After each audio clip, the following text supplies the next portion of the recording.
Assalamualaikum warahmatullahi wabarakatuh. Perkenalkan nama saya Iqbal Wibrianto dari Universitas Sarjana Wiyata Taman Siswa kelas 2A. NIM saya 20200150011. Di sini saya akan mempresentasikan hasil kerja praktikum saya dengan tema magnet. Berikut jadwal pelaksanaan, yaitu membeli magnet, bola lampu, dan seterusnya, tanggal 25 Mei 2021. Kedua, menyiapkan alat dan bahan yang digunakan dalam praktikum 25 Mei 2021, melakukan dan memahami langkah-langkah praktek LKM, magnet, Jumat 28 Mei 2021. Yang keempat, merekord percobaan LKM magnet, Jumat 28 Mei 2021. Dan terakhir, mengupload pada YouTube pada hari Sabtu 29 Mei 2021. Kemudian masuk ke bagian prosedur kerja. Kegiatan 1, siapkan alat dan bahan. Kedua, gosok paku pertama dengan magnet searah 5-10 menit. Kemudian dekatkan pada jarum, paku, paper clip, silet, lilin, kertas, penggaris plastik. Yang ketiga masih sama dengan nomor 2. Yang keempat, lilitlah paku dengan kawat, tembaga, dan sambungkan pada baterai dan bola lampu. Kemudian dekatkan dengan jarum, paku, paper clip, silet, lilin, kertas, penggaris plastik. Yang terakhir, bandingkan hasil pengamatan langkah 2, 3, dan 4 menggunakan tabel hasil pengamatan pada kegiatan 1. Kegiatan 2, membuat kompas sederhana, yaitu pertama, siapkan alat dan bahan yang diperlukan. Kedua, isi piring plastik dengan air secukupnya. Ketiga, letakkan silet di atas air secara horizontal dan amati yang terjadi. Keempat, letakkan kertas atau styrofoam gabus di atas air sebagai tempat meletakkan jarum. Kelima, gosokkan jarum ke magnet searah 30 kali. Kemudian letakkan jarum di atas kertas atau gabus. Yang keenam, silahkan putar kertas.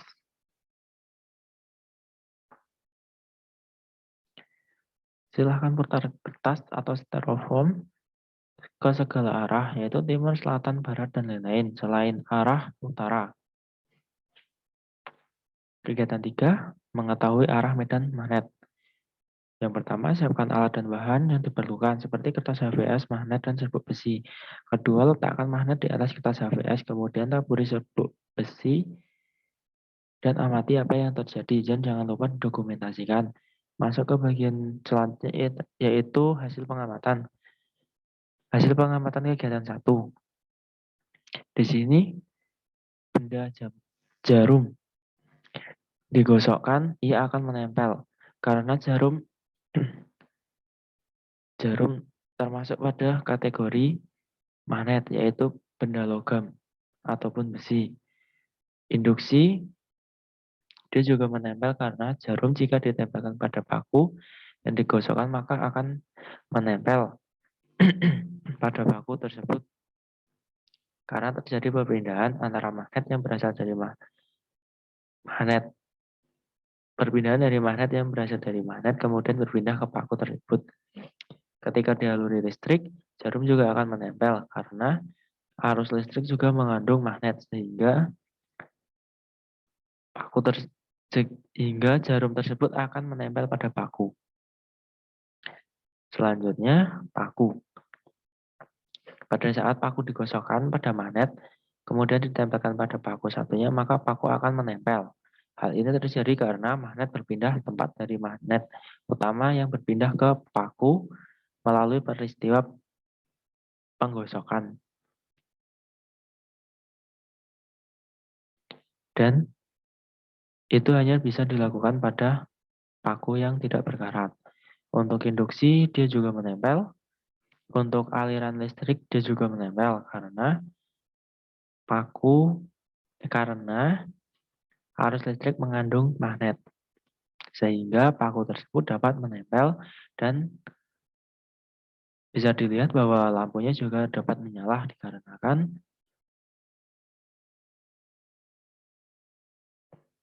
terdapat sumber energi yang berasal dari baterai. Yang ketiga, paper slip. Pada bagian digosokkan dia akan menempel karena eh, karena pada paku ini sudah terdapat magnet yang berasal dari magnet utama dengan cara menggosokkan paku ini pada magnet. Kemudian ditempelkan dia akan mengangkat paper slip. Untuk induksi dia juga mengangkat, menempel. Untuk alur arus listrik dia juga menempel karena hal ini dapat terjadi karena arus listrik juga mengandung magnet. Untuk silet, pada percobaan digosokkan, kemudian paku ditempelkan di silet, maka ia akan mengangkat atau menempel. Hal ini terjadi karena terdapat aliran magnet yang berasal dari magnet yang berpindah ke paku karena melalui kegiatan menggosokkan. Untuk bagian induksi, dia juga menempel. Hal ini terjadi karena terdapat perpindahan atau induksi dari magnet ke paku, sehingga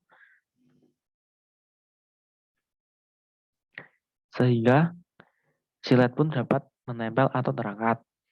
Yang arus listrik dia juga menempel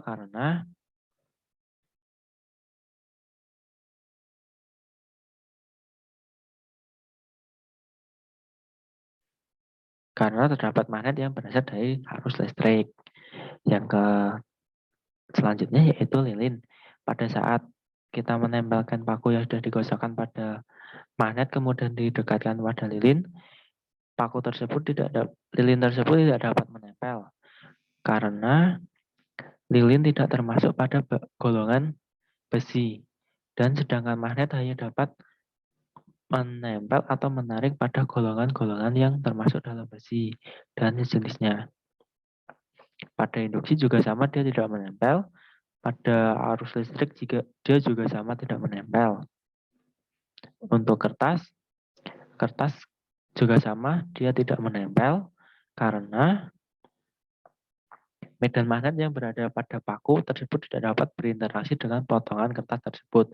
Untuk induksi juga sama, dia tidak menempel. Pada arus listrik dia juga tidak menempel karena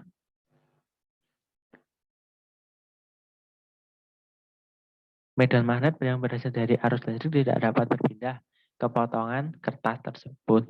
Untuk yang terakhir, penggaris plastik. Pada bagian ini tetap sama, tidak dapat menempel dikarenakan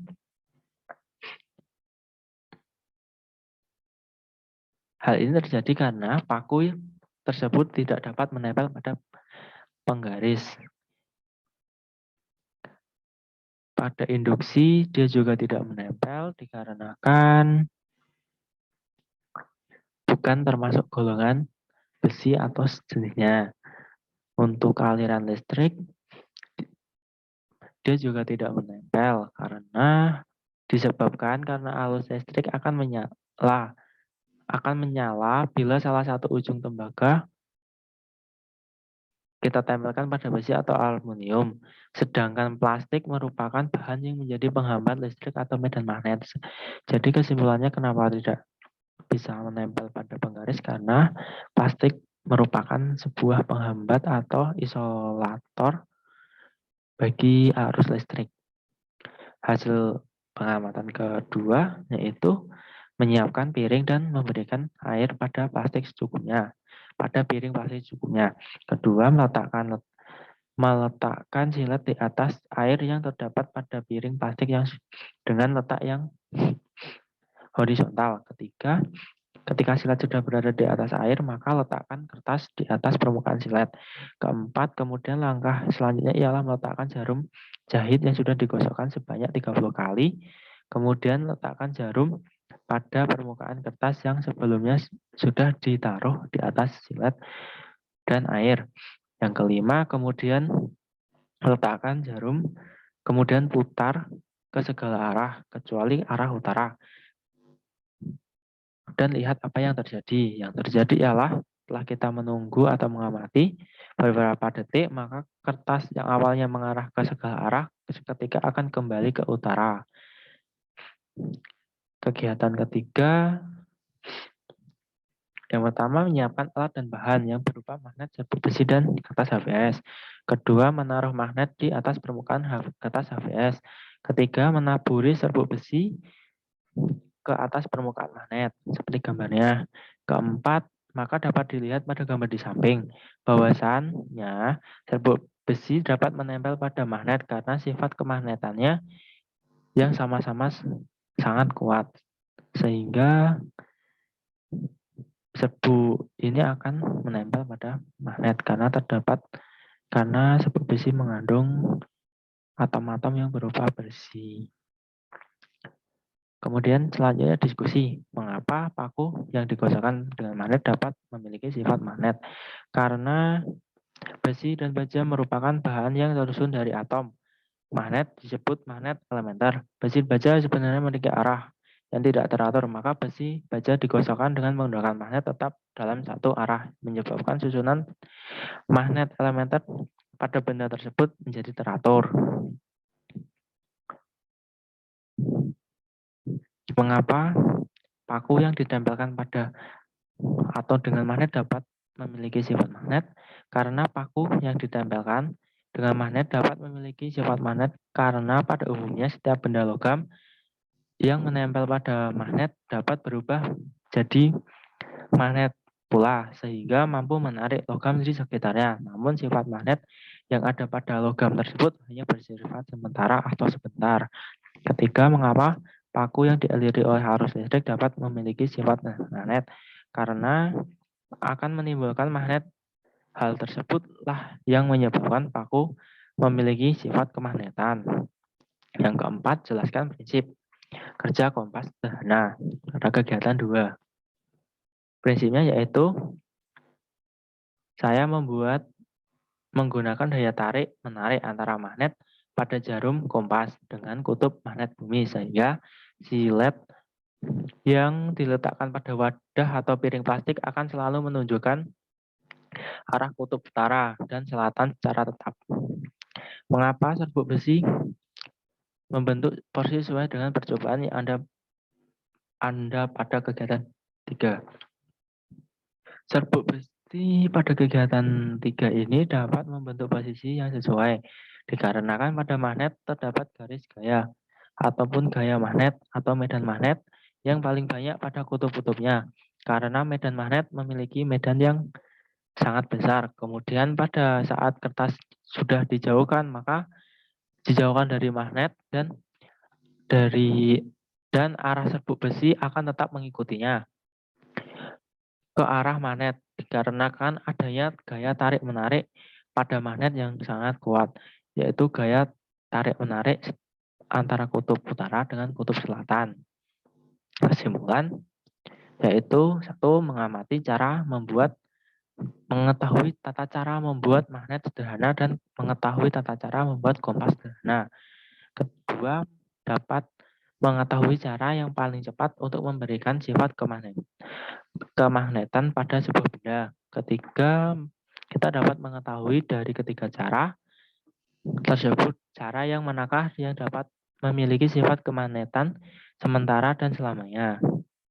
Dan yang keempat yaitu yang saya ambil dari kesimpulan dari materi itu yaitu dapat memahami atau menambah wawasan tentang seputar magnet dengan cara dapat membuat dengan bahan-bahan yang ada di sekitar. Yang terakhir, penutup. Sekian presentasi dari saya. Bila terdapat kesalahan dalam tutur kata, saya mohon maaf. Wassalamualaikum warahmatullahi wabarakatuh.